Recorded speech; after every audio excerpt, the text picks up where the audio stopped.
Bonjour et bienvenue sur PayTourDeLair.tv. Le mois d'avril est à nos portes avec toutes ses couleurs et toutes ces senteurs qui arrivent dans ce beau printemps. C'est Sylvain Schreiner qui nous fait découvrir dans un instant. Bonjour Sylvain. Salut Pascal. Alors où c'est qu'on va au mois d'avril dans notre belle vallée, dans nos belles vallées? Eh ben, on va remonter toute la vallée pour arriver jusqu'à Saint-Amarin, à la salle du Cap où va se dérouler une magnifique exposition avec à peu près 110 tableaux, mais on va en parler un peu plus avec Robert Anissimov qui est sur notre plateau. Robert, bonsoir. bonjour. Bonsoir Pascal. Comment va notre expert d'art Très bien, Alsace, très bien. Il faut dire que vraiment Robert a l'expertise artistique régionale et même au-delà de notre région. C'est plutôt l'organisation. Oui, mais quand même l'expert avant tout. C'est l'expert qui appelle l'organisation de l'expo. Oui. Encore une très belle expo qui arrive, donc d'après Sylvain. C'est une exposition qui va se dérouler pendant le week-end de Pâques, donc du 18 au 21 avril, avec le parrainage de la mairie de Saint-Amarin. De l'association du CAPSA, donc le président n'est pas encore élu suite au municipal, et l'association et Alsace Collection, le site Alsace Collection qui est un site de référence. Dont on avait déjà parlé une fois dans une émission, effectivement, un site internet pour les passionnés d'art. On va présenter environ 110 toiles de l'association Art du Haut-Alsace de Mulhouse. Donc c'est sur toute cette association qu'on va parler, je vais vous la présenter. Justement, alors c'est une association qui est assez ancienne finalement, c'est pas une association récente. Vous m'avez dit que ça commençait dans les années 80 déjà? Oui, c'est une association qui a été créée par Charles Foll, qui était un peintre qui œuvrait pendant cette période. Et donc il a décidé de créer cette association en 1981. Donc il avait deux objectifs, c'était d'abord de créer un atelier des ateliers d'artistes, c'est ça, voilà. Donc à l'époque ça existait déjà.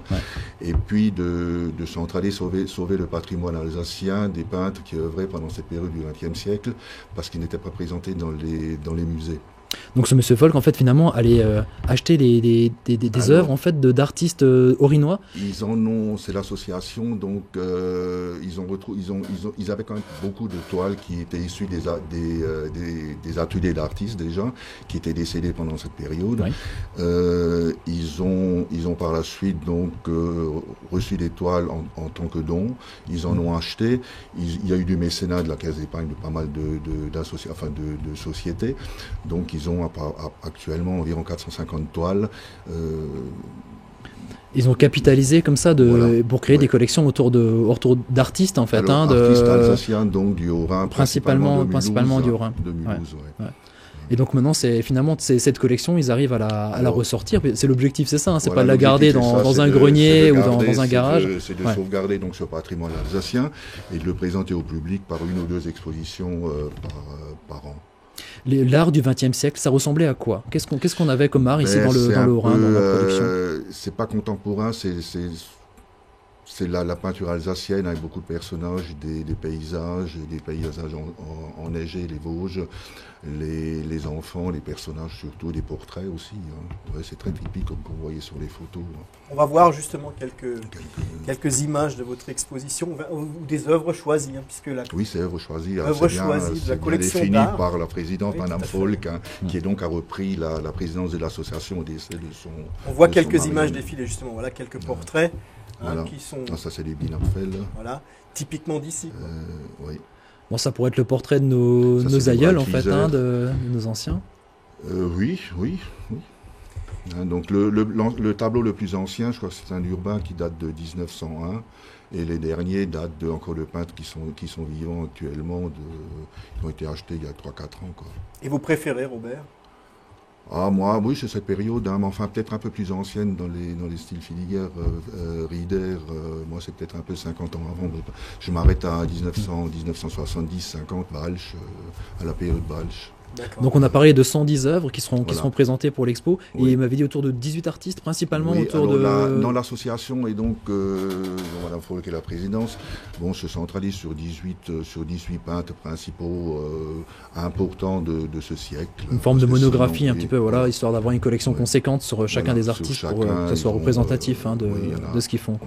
Et puis bien sûr, ils achètent des œuvres, ils en reçoivent pas mal en dons. C'est une association qui est indépendante du marché commercial, des circuits officiels et des médias.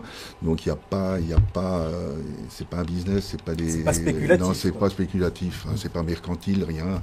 Les œuvres rentrent dans l'association et ils restent. Elles ne sont pas revendues ou C'est vraiment...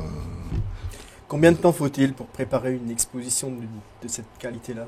Là, c'est plus facile, parce que les œuvres proviennent d'un endroit, d'une seule source, alors que l'année dernière, j'avais présenté 180 tableaux. Il fallait les chercher des collections personnelles un peu réparties. Ouais, un peu partout, il faut les rendre après. Après, il faut les rendre. C'est mieux. Alors, ce qui est très intéressant, c'est que là, il y a une assurance qui est valable pour les expositions. Donc, on n'a pas de frais d'assurance, et que ça, c'est très important. Comment on fait pour conserver ces œuvres dans notre patrimoine sans qu'elles se dégradent, puisqu'elles sont déjà tellement anciennes? Il y a des méthodes?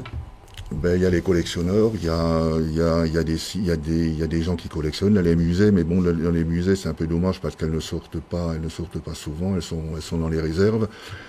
Il y a des gens comme moi, comme d'autres, qui font des bourses, qui essayent de revaloriser un peu ce patrimoine, de aussi le remettre en état, parce qu'on restaure, on les réencadre, les vieux tableaux, on les remet de nouveau dans le circuit, c'est parti pour 100 ans, quoi.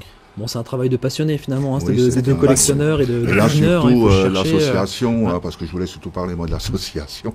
C'est quand même des fins connaisseurs du patrimoine alsacien. Alors, est-ce qu'il y aura des gens de cette association qui seront présents sur l'exposition pour expliquer un petit peu l'intérêt de ces peintures ou l'histoire, effectivement, qui sont là pour expliquer toute cette histoire du patrimoine alsacien.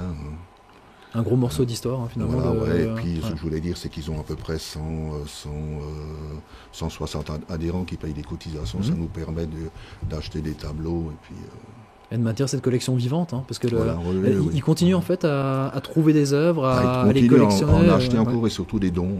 Ouais. Alors parfois il y a des œuvres qui sont vendues en salle d'enchères, en salle de vente.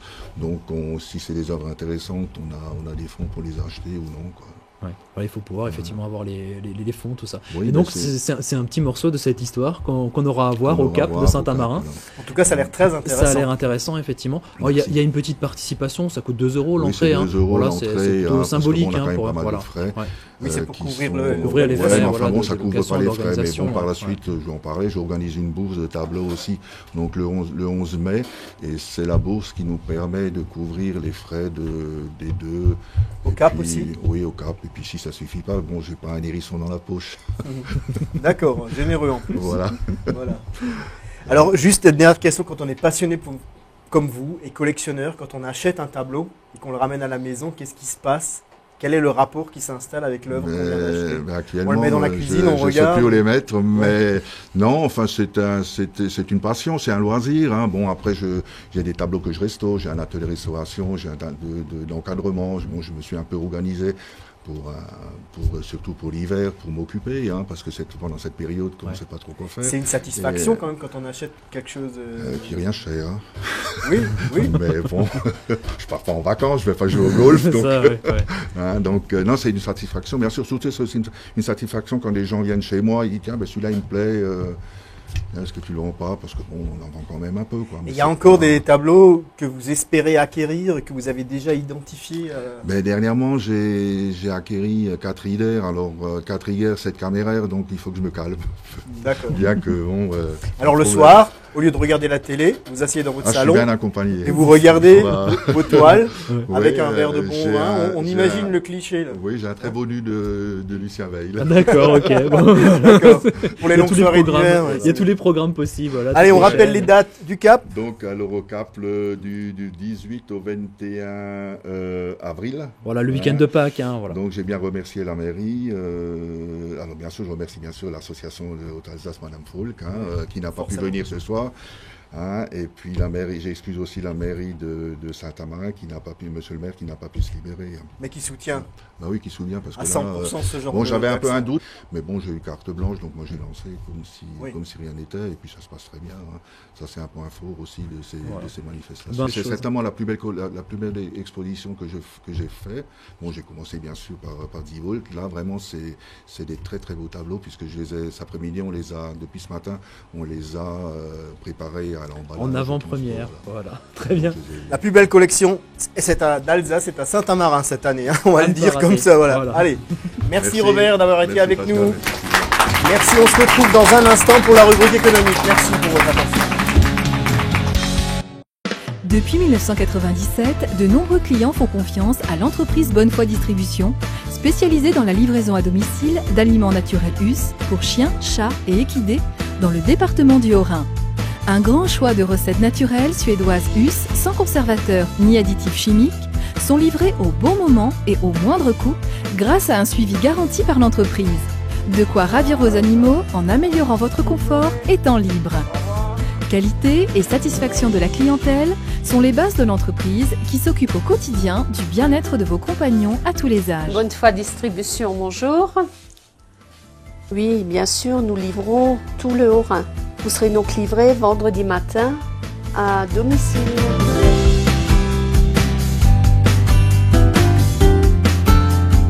L'entreprise Bonne Foi Distribution vous propose par ailleurs les meilleurs vins fins d'Alsace, Côte-du-Rhône, Champagne et Haute-Vie pour agrémenter dignement vos tables et réceptions.